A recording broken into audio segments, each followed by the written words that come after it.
Hi, my name is Becca and I'm still teaching on Zoom in November.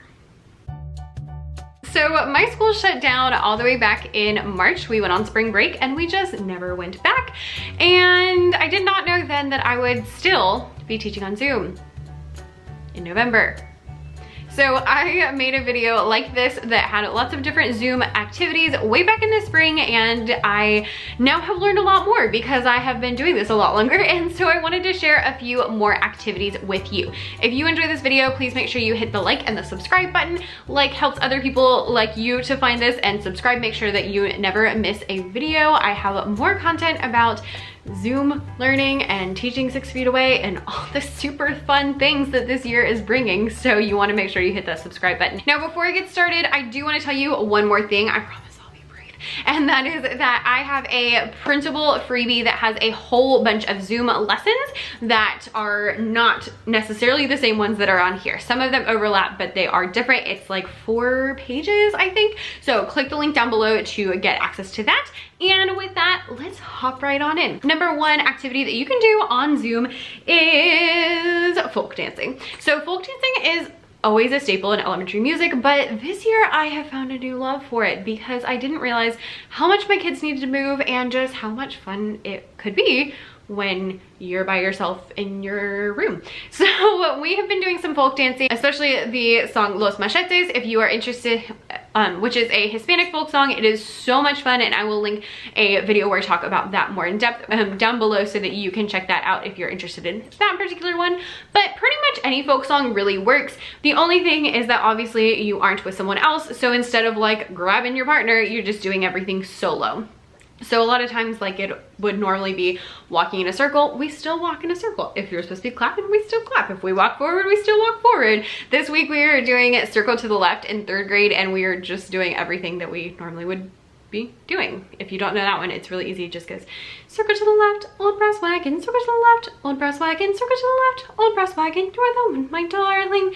And so we just walk in a circle to the left, and then we walk in a circle to the right, and then they normally do everybody in, but I do in and out so that we can do like 1 step forward, 1 step back, and like that. So really easy folk song. If you want to try that one with your kiddos, they love it, and I like to have them clap the rhythm while we sing it, and it does have 16 notes in it if you're interested in that. All right, number 2, this has been my savior this year, and it is rhythm play along videos on the YouTube. Specifically, we've had some really fun ones like In the Hall of the Mountain King, which I use every year, let's be real. And we've also used a really fun one that's like a Fortnite rhythm play along. And my next rotation is going to include a rhythm play along with one of the songs from the Nutcracker, so I'm very excited about that.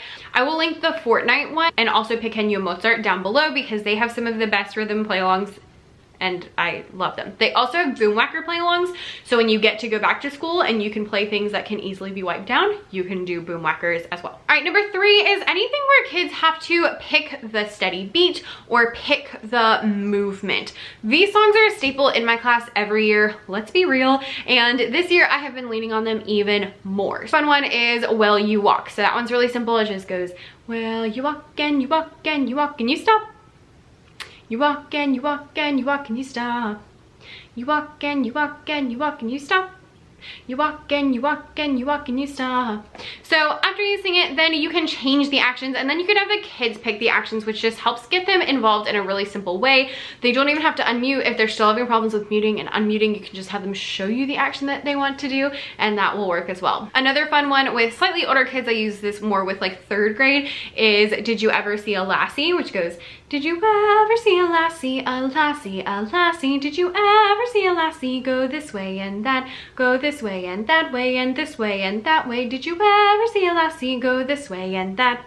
With 2nd and 3rd grade, I like to use the song Mama Llama, which is really fun, and it goes like this.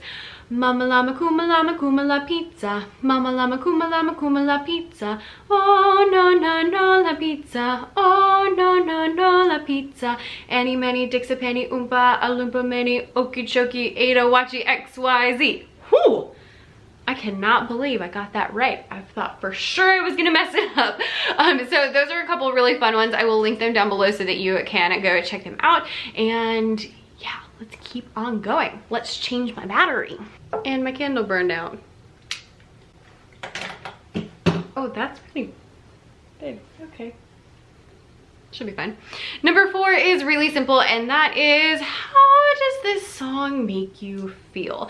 This is a really simple activity that I did that actually turned out better than I thought it would. I used it kind of as a transition to move from one activity to another activity, and basically I just pulled up, I think it was like the London Philharmonic's greatest hits or something like that, and it had a ton of different pieces of music, and I had the kids just type in the chat. I told them you could do emojis or words and say how each song made them feel. I really like this activity because 1, it is super easy, and 2, you can do it on the fly, and 3, it shows the kids that songs sound and feel different, especially if you're getting a lot of kids who think maybe all classical music sounds alike. You can use this as an opportunity to show them that it doesn't, because if you listen to a Chopin nocturne and then the next song is O Fortuna, then there's a pretty drastic difference, and it is so funny to watch their faces when you switch between ones like that and they're like, what is happening? Hilarious. Now, of course, there are ways to do this a lot fancier. You could have them do like a Pear Deck activity where they're writing how it makes them feel so everyone can see it. You could have them on a Google slide and they can, you know, drag the names of the songs around to the different emotions. But let's be real, some days you just need something really easy. And if you need something really easy, this is an easy way to do it, is just have them type it in the chat. It's a good way to soak up a couple of minutes if you end a little bit early, or again, to transition between different activities. That's how I used it. We were doing one song, and then I asked them how that one felt, and then we listened to a couple different ones, and then we ended with the song that I was going to teach them that day, and it was just a really seamless way to make that happen. And I will also say the kids thought it was so much fun, which is always good, because I've asked them a few times, I'm like, did you actually like this? All right, number 5 was actually not on my list, but I'm adding it right now, and that is the planets. I'm gonna link this lesson down below. I did not create it. It is from one of the orchestras, I can't remember which one, but I will link it below, and it is really fun. Basically what we did is we took the pieces from the planets and we listened to them and we matched it with the words to describe them. So for example, one said Mars and warlike, and we put those together. So we did that, and then they had to pick which of them was their favorite. And we also paired it with drumming the ostinato from Mars, which then took us into an ostinato lesson the next day, which worked out really well. So I will link that below. It has all the information. I did ours on a Pear Deck, which was not obviously down there, but is kind of like a Google Chrome extension where the kids can like interact, and so that made it a lot of fun. We also talked about the different planets, and we read the book Earth, My First 6.5, I don't know, my first whatever billion years. And I was worried, this was one of those lessons that I was like, are the kids gonna like this? And so at the end, I just straight up asked them, I was like, can you type in the chat and just let me know, like, did you like this, did you not like this, so I know, you know, what we should do in the future. And all of them were like, this was so much fun. And I was like, really? Well, cool. So that was really, really encouraging. I did this with both 4th and 5th grade, and they both loved it. So really easy and simple and really good musically to get them thinking about different things. All right, number 6 can totally be done with that, and that is listening and drawing. So this is a very simple activity. You can do literally anything, and all you gotta do is listen to a song and have the kids draw a picture. And that's it. We did this with Im Herbst by Robert Franz, which means in autumn, in our like autumny lesson in 3rd grade the other day. I will leave a link to that lesson down below so that you can check it out. And it was just such a simple way to have a lot of fun, and also just kind of like a nice calm thing to do, which is always kind of nice. The kids loved it, and almost all of them had a paper and a pencil at least. And the ones that didn't, I told them they could just close their eyes and think about what it made them think of, and so that usually worked pretty well. The next thing is something my 5th graders have been doing and they have been loving, and that is the cup game. So we learned the song I've Been to Harlem, and we did the cups with it. Yes, like the cup song from Pitch Perfect, but we did it with a folk song, and then we did it with a couple of different songs they learned, and we're going to do it with Sleigh Ride for the holidays. So I'm going to cut to some footage of how to do that.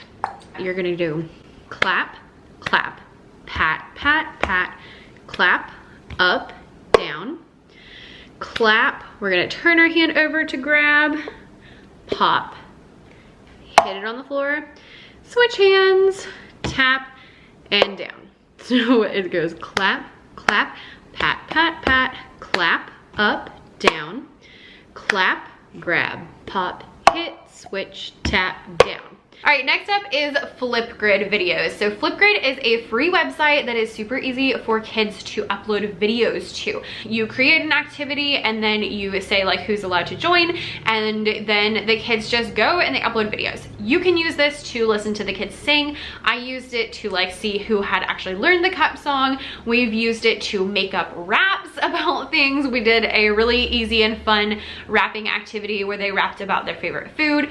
And we worked on forms, so they did A, B, A, and the A section was just saying their favorite food over and over and over, and the B section was 3 different reasons why they liked their food. Super simple, super fun, and I will link a video where I talk about that down below so that you can hear more of the details with like the backing track and all of those kind of things. So yeah, definitely check that out because it was a lot of fun.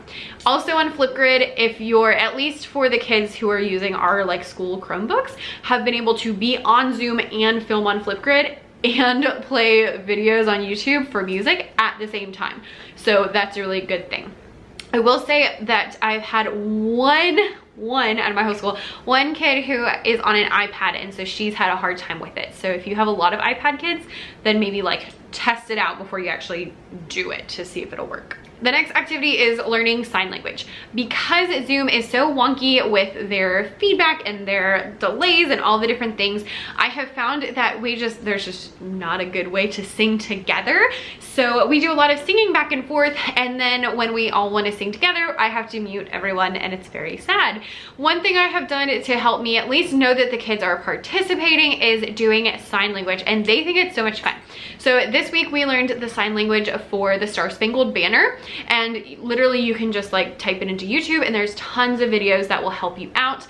My plan is to also learn the sign language to What a Wonderful World later on in the year as another fun like we can't sing but hey we can do this kind of thing. And it really helps the kids learn the words because they have to remember the words so they know which action they're doing at different times, and it just kind of broadens their horizons about different cultures and things they may not have known before. All right, the next one is composer studies or musician studies.